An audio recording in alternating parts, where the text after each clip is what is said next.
The FBI's 10 most wanted list. Explain. 2025. What is good, YouTube? We are back with another banger, as y'all can tell.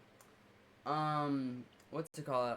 I had watched the original, or I guess the older one, a long time ago.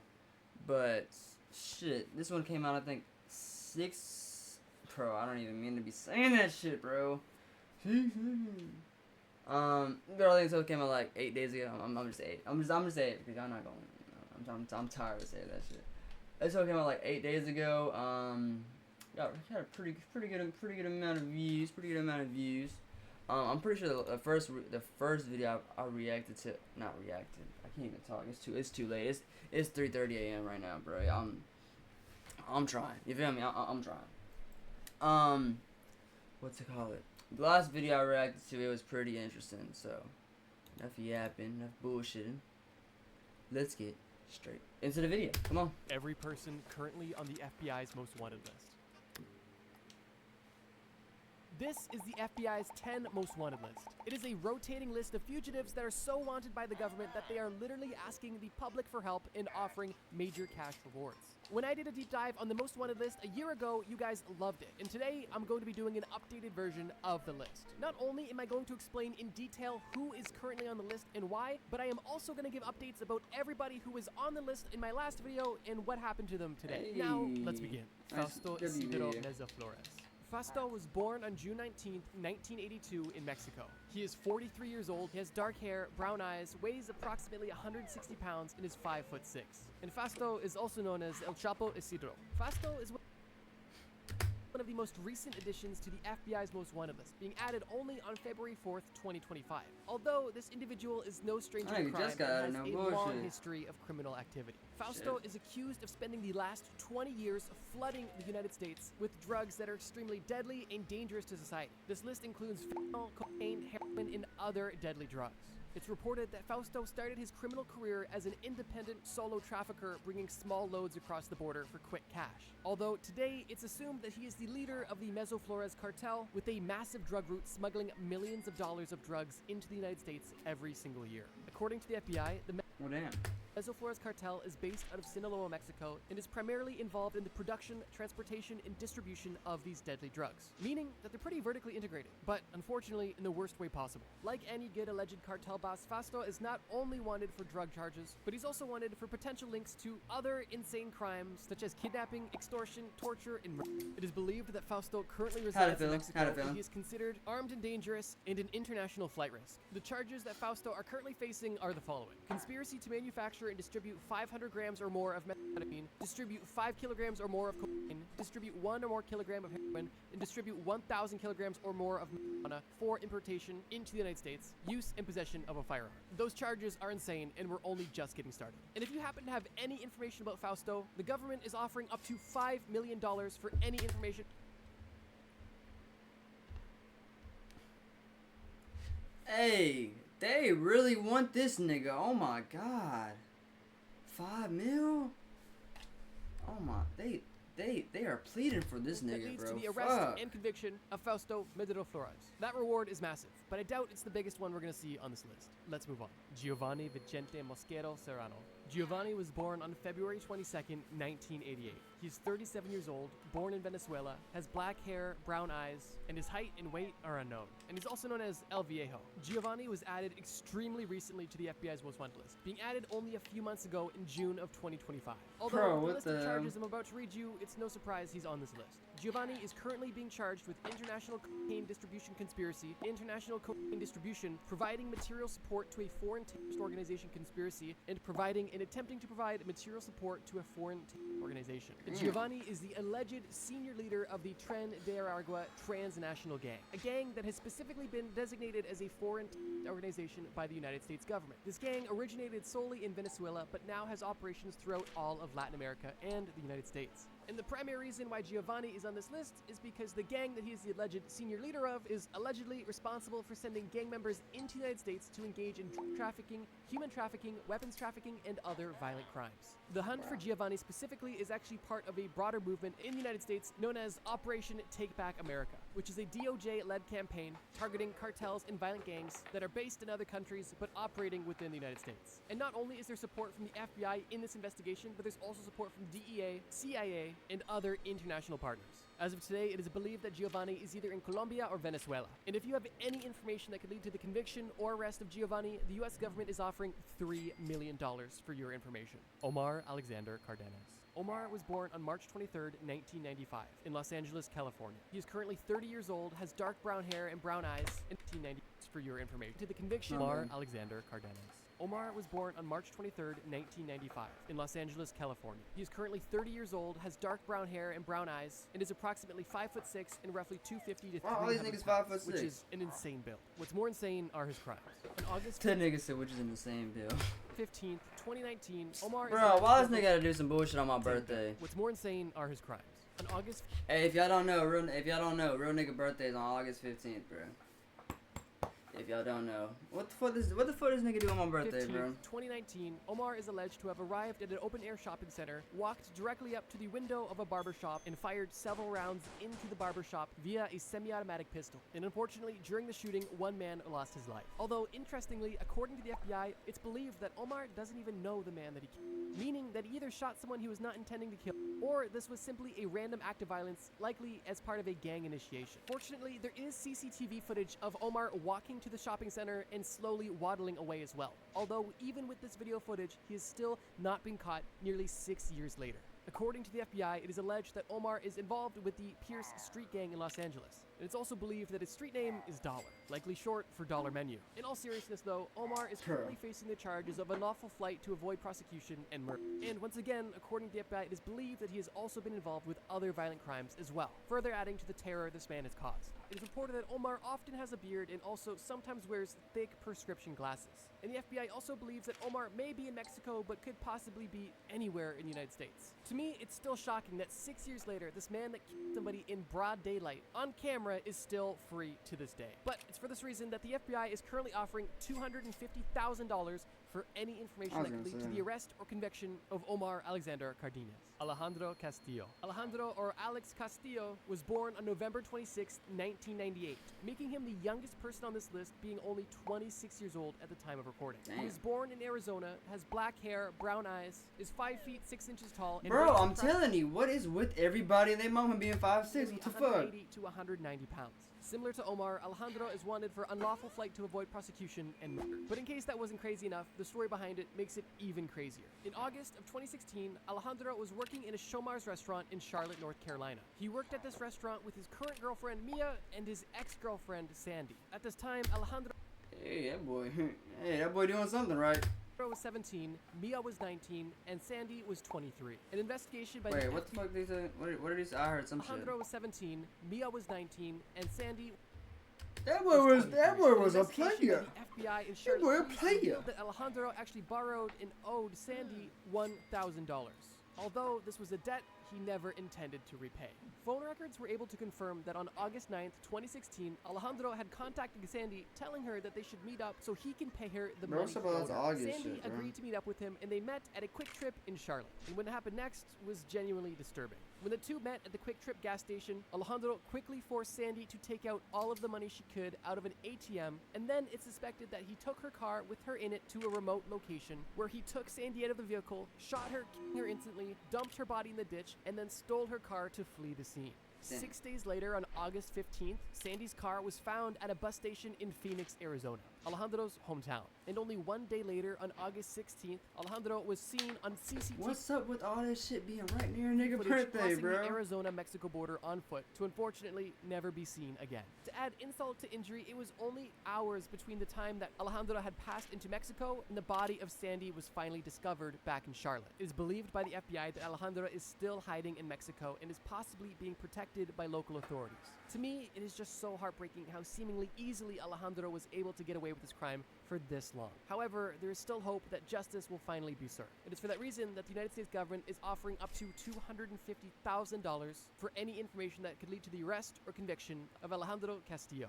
Wilver Villegas Palomino. Wilver was born in Colombia on October 21st, 1981, meaning he just celebrated his 44th birthday. He has brown eyes, black hair, and is believed to be 5'7" to 5'9" and roughly 190 pounds. And while Wilver may seem unassuming, his list of charges are nuts. Wilver is currently wanted for terrorism in international cocaine distribution. The FBI has confirmed that Wilver is a high-ranking member of the National Liberation Army, or ELN, and is wanted for his association with the drug trafficking activities of the ELN Northeastern Warfront, which is a region that stretches across Colombia and Venezuela. The ELN Northeastern Warfront oversees multiple laboratories that produce over 200 tons of cocaine every single year, and this product is distributed globally. It's alleged that the massive profits from these drug operations go directly to funding domestic terrorism, political corruption, and even to subvert U.S. national security and law enforcement interests in the region in which he operates. Like most gangs and cartels, ELN is not only associated with the production and distribution of drugs, but also with other crimes such as murder, extortion, torture, and kidnapping. That is all also in addition to funding political corruption and funding literal terrorism. The FBI not only recognizes ELN as a drug trafficking and a terrorist organization, but also as an army, specifically recruiting young men that are poor and have no other option, usually intimidating them with violence, making them feel like there are only two options in life of either being a poor victim or a rich, powerful member of their army. And unfortunately, for many individuals, the story that ELN is selling is appealing, and sadly, typically results in the tragic death of these young men who didn't know any better. The FBI is dedicated to bringing Wilver to justice after his multi-decade-long narcotics conspiracy, as well as his involvement in ELN's other operations, which is why, for that reason, he's been on this list since 2020, and the U.S. government is currently offering up to $5 million for any information that leads to Wilver's arrest or conviction. But be warned, it should kind of go without saying, but Wilver is considered armed and dangerous. Bhadresh Kumar Patel. Bhadresh Kumar was born on May 15, 1990 in India. He's currently 35 years old, is 5'9", and is approximately 165 pounds. He has brown hair and brown eyes, and he is wanted for the following crimes: unlawful flight to avoid prosecution, first-degree murder, second-degree murder, first-degree assault, second-degree assault, and dangerous weapon with intent to injure. The story of Bhadresh Kumar is extremely disturbing, and also rings similar to the story we told of Alejandro, for reasons you'll see shortly. In 2015, Bhadresh Kumar and his newlywed wife moved from India to the United States, where they both lived and worked at a donut shop in Maryland. On April 12th of 2015, both Bhadresh Kumar and his wife were working the night shift together. And it was during this night shift when Bhadresh Kumar's wife, Palak, happened to take a phone call with her family where she expressed that she wanted to go back home to India. During this time as well, the FBI reported that Bhadresh Kumar and Palak's visas also expired, giving them good reason to visit home. However, Palak would never have the opportunity to visit home again. During Palak's phone call to her family, Bhadresh Kumar asked his wife to follow him into the back room of the donut shop, where he then allegedly stabbed her multiple times to death. And shockingly, as you can see, a lot of this encounter is captured on CCTV. At the time, Bhadresh Kumar was only 25 years old, and his wife was only 21. And after the horrific event took place, you can actually see Bhadresh Kumar walking casually out of the back as if nothing happened. Following this event, Bhadresh Kumar left the donut shop, went home, grabbed cash, his passport, and immediately went to a hotel where he stayed the night. He checked into the hotel at 3 a.m. and checked out at 10 a.m. And this was once again captured on CCTV. When Bhadresh Kumar left the hotel, he was driven by a taxi driver to Newark Penn Station, where he was never seen again. And after 2 years of searching with no success, the FBI decided to add Bhadresh Kumar to the FBI's 10 most wanted list. And since his addition in 2017, Bhadresh Kumar has remained on the list, and unfortunately, at large. The FBI is currently offering up to $250,000 for any information that leads to the arrest or conviction of Bhadresh Kumar, and he is considered to be armed and extremely dangerous. This case is another extremely heartbreaking and upsetting case because of how much evidence there is, however, how little progress has been made over the last decade. Ryan James Webbing. So far, we've talked about a lot of upsetting and disturbing and twisted cases, but this one is likely one of the most interesting because of the sheer twists and turns. Let me just get right into it. Ryan was born on September 14th, 1981 in Canada. He's 44 years old, has brown hair, blue eyes, and is roughly 6'3" and 240 pounds. And the list of charges against Ryan are long. Conspiracy to distribute and possess with intent to distribute controlled substances, conspiracy to export cocaine, continuing criminal enterprise, murder in connection with a continuing criminal enterprise and crime, attempting to commit murder in connection with a continuing criminal enterprise and crime. Yes, that was hard to say. Ryan also goes by El Jefe, and if he looks familiar, it might be because you've seen him on the literal Olympics. That's right, Ryan competed in the 2002 Winter Olympic Games in Salt Lake City and was an Olympic snowboarder. And I guess you could say he's technically still hitting the powder to this day. Now, jokes aside, going from being an Olympic athlete to then being the kingpin of an international drug smuggling ring is a pretty interesting career shift. However, Ryan's criminal career is nothing to gloat about. Ryan is alleged to not only run but participate in one of the largest drug trafficking operations that routinely ships hundreds of kilograms of cocaine from Colombia directly through Mexico, California, and even all the way to Canada, as well as other states in the United States. On top of running and operating an extremely sophisticated drug trafficking operation, Ryan is also alleged to have been involved in multiple murders linked to the furtherance of his drug crimes. It is suspected that Ryan has been involved in this operation for many years now. However, he was only added to the list extremely recently in March of 2025. Ryan is considered armed and dangerous, and as of today, the FBI is offering up to $10 million for any information that leads to the arrest They want or that. conviction Oh of God, Ryan James I'm West. telling you, Ruja one of these niggas Ignatova. bad. The crimes of Ruja Ignatova are definitely not excusable. However, she's going to seem like more or less of a palate cleanse in comparison to some of the other entries on this list. Ruja was born in Bulgaria on May 30th, 1980, making her 45 years old. She has brown eyes, black hair, and she is known as the Crypto Queen, and I think you can see where this is going. The current charges against Ruja are as follows: conspiracy to commit money laundering and conspiracy to commit securities fraud. In 2014, Ruja established her company OneCoin, which is a Bulgaria-based cryptocurrency company. And this OneCoin that her and her team developed was promoted as the Bitcoin killer and the cryptocurrency to rule them all. That's right, crypto scams have been going on for over a decade now. Feel old yet? Although Ruja's OneCoin was definitely one of the first major examples of blatant corruption and robbery. While Ruja positioned herself as a genius entrepreneur and positioned OneCoin as the future of cryptocurrency, OneCoin was created with one true intention in mind: to defraud people out of money. And it had no origin or no intention of ever being anything legitimate. With the early excitement of cryptocurrency rising in 2014, Ruja used inflated credentials and flashy marketing to take advantage of the market's interest and lack of knowledge. Without getting too deep into the weeds on cryptocurrency, the long and short of it is this. Bitcoin, for example, is a decentralized currency, meaning that everything that takes place on Bitcoin is tracked on-chain and publicly available to everybody. However, OneCoin operated on a private blockchain that was centralized, meaning that nothing was disclosed to the investor and everything that happened on chain was basically owned and visible only to OneCoin. Why would you Due to the centralized invest in nature some stupid of shit like that, OneCoin, bro? it allowed for easy and effective market manipulation, making it seem like OneCoin was much more successful than it actually was. And because of this, OneCoin was able to boast impressive numbers and gain investors quickly. However, what goes up must come down. Oh, and disgustingly, one of the marketing tactics they used was multi-level marketing, specifically requesting that all investors of OneCoin got their friends and family to also invest, which, as you can probably assume, led to a lot of people's financial misfortune. Only 2 years after the initial launch of OneCoin, in 2016, they held a massive event in London where Ruja herself spoke on stage in a magnificent red dress, talking about all the success that OneCoin has been able to achieve in such a short amount of time. It was at this event that Ruja specifically claimed that OneCoin had over 2 million active users, and that OneCoin had the most active users out of any cryptocurrency ever at the time. And it was only within 1 year after this event took place that the entire house of cards fell. The result was $4 billion lost for investors and a global manhunt. 4 billion? I ain't gonna lie, she robbed y'all niggas, bro. Ruja. 4 Ruja billion? was She's officially charged fucking with the somewhere crimes living good. associated with OneCoin Hey, in she's somewhere out the 2017. country And living unfortunately, lovely, my 2017 was nigga. the last time Ruja was ever seen, as she was spotted traveling from Sofia, Bulgaria to Athens, Greece. At the time of That's making this video, crazy. Ruja was the 11th woman ever to be added in its 75 years of existence. And today, the FBI is offering up to $5 million for any information that leads to the arrest or conviction of Ruja Ignatova. Yulan Adonai Archaga Carreras. Yulan was born on February 13th, 1982 in Honduras. He is 5'5" and weighs 160 pounds and has black hair and brown eyes. And while this man may have a petite stature, his list of crimes is anything but small. Yulan is currently charged with the following crimes: racketeering conspiracy, cocaine importation conspiracy, possession of machine guns, and conspiracy to possess machine guns. But his list of true crimes goes far beyond these charges. Yulan is the alleged leader of the infamous MS-13 gang for all of Honduras.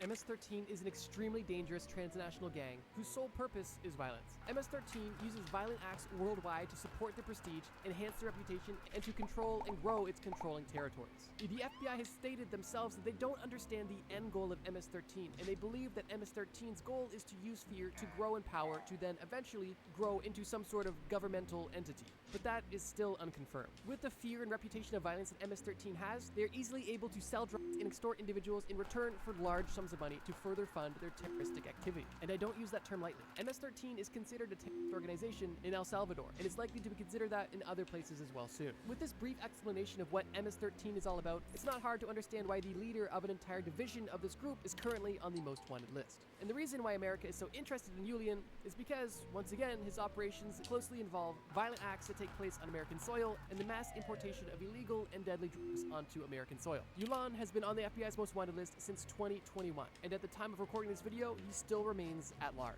Which is why today the FBI is offering up to $5 million for any information that leads to the arrest or conviction of Julian Adonai Archaga Carreras. Although it is noted that Julian should be considered armed and extremely dangerous. Cindy Rodriguez Singh. Off the bat, that is a name combination you do not hear often. Indian Mexican. Anyways, this lady was actually captured, which is a massive W, but I still want to mention her quickly, because she's technically still on the list. Cindy was born on January 30th, 1985 in Dallas, Texas. She has brown hair, brown eyes, is roughly 5'1" to 5'3", and weighs roughly 120 pounds. She's also the second woman in this video and the 12th woman ever to be on the FBI's most wanted list. Cindy was only added to the list in June of 2025, relatively recently. However, her crimes date back to 2022 when one of her children, her 6-year-old son, went missing. After lying to police that her child was with her biological father in Mexico, police began to get suspicious of what was actually going on, and Cindy was charged with the murder of her son. However, before Cindy could be arrested, her husband, and her 6 other children boarded a flight to India and were never seen again. While boarding this flight to India, it was confirmed that the missing child was not on this flight or seen anywhere at all. While the true circumstances and motivations behind this murder still remain a mystery, and the murder aspect is still alleged at this point, it is confirmed that in August of 2025, Cindy was caught and arrested in India, and has since been extradited back to the United States, where she is facing the following charges: unlawful flight to avoid prosecution and capital murder of a person under 10 years of age. With this situation still ongoing, I truly hope that justice is served for the sake of this innocent young boy. Even though Cindy has been caught, the FBI is still offering up to $250,000 for anybody who has information that leads to the conviction of Cindy Rodriguez Singh. Now, even though that is the 10 most wanted list as of now, the video isn't over yet, because I want to give 4 quick updates on people that were on the list in my last video nearly a year ago that are no longer on the list. So let's quickly do a speed round. Vittel Innocent was on the list in my last video, but unfortunately was removed from the most wanted list on July 1st, 2025. Now, this is upsetting simply because he wasn't caught and no criminal justice has been served. In case you're unfamiliar, Vittel Innocent is the leader of one of the most dangerous gangs in all of Haiti. And the gang that he operates is responsible for numerous murders of police officers, kidnappings of tourists and missionaries in Haiti, and other organized crime-related activities. Vittel Innocent is powerful and extremely dangerous, and unfortunately, he is still on the loose. According to the FBI, he was removed from the FBI's most wanted list because it was determined he no longer fit the criteria, and he was actually replaced with Rodriguez Singh, which I guess makes it a bit better because having Singh added to the list resulted in her being arrested only 2 months after being featured on the list, meaning that the list at least works sometimes. Alexis Flores was removed from the most wanted list on March 6th, 2025, once again, unfortunately, because it was determined he no longer fits the criteria. As a refresher, Alexis Flores is alleged to have murdered and assaulted a 5-year-old girl in Philadelphia, Pennsylvania in the year 2000. He was added to the list in 2007 and was removed only a few months ago in 2025. And unfortunately, this man is still on the loose 25 years later after committing such an atrocious crime. Donald Eugene Fields II was caught on January 25th, 2025, relatively recently. Bro, what's up with all this August shit, bro? Child trafficking from 2013 to 2017. All this Donald was August officially shit. added to the FBI's most wanted list in 2023. Unfortunately, he was caught only 2 years later. And finally, Arnaldo Jaimez was caught on January 30th, 2025, only 5 days after Donald was caught. Arnaldo was added to the list in May of 2019 after he brutally murdered his wife only hours after his wedding. He left her body in the bathtub of their apartment and then fled the scene and was never seen until January of 2025. And ladies and gentlemen, there we have it, the 2025 update of the FBI's most wanted list. If you guys enjoyed this video and would like annual updates, that's something I think I'd be down for. I know this video got pretty dark, so if you wanted to watch a video that was a bit more fun, check out the video on screen right now. It's a video about survival myths that would actually get you killed, so if you're interested in seeing the fun misadventures of 2 bros out on a survival mission, check out the video on screen. Thank you guys so much for watching this video, and as always, trust me, bro. Hey man, pretty good video. Told y'all, bro. I watched the old one. That was, damn, I ain't gonna lie, bro. They trying to pay some of these niggas crazy. I mean, not some of these niggas, but pay whoever, you know, does it. But I ain't gonna lie, you gotta be one crazy motherfucker. I understand that, you know, the shit can be anonymous, whatever the fuck the case is. That's cool, but I just y'all know about me, bro. One thing I will never do is play with the cartel. You feel me? Play with, you know, none of that. I'm telling y'all, bro. Be smart with this shit. I don't really got too much to yap about. That's gonna be the end of the video. Hope y'all enjoyed that. If y'all did, make sure y'all like, comment, and subscribe. And I'm gonna follow with y'all tomorrow. Peace.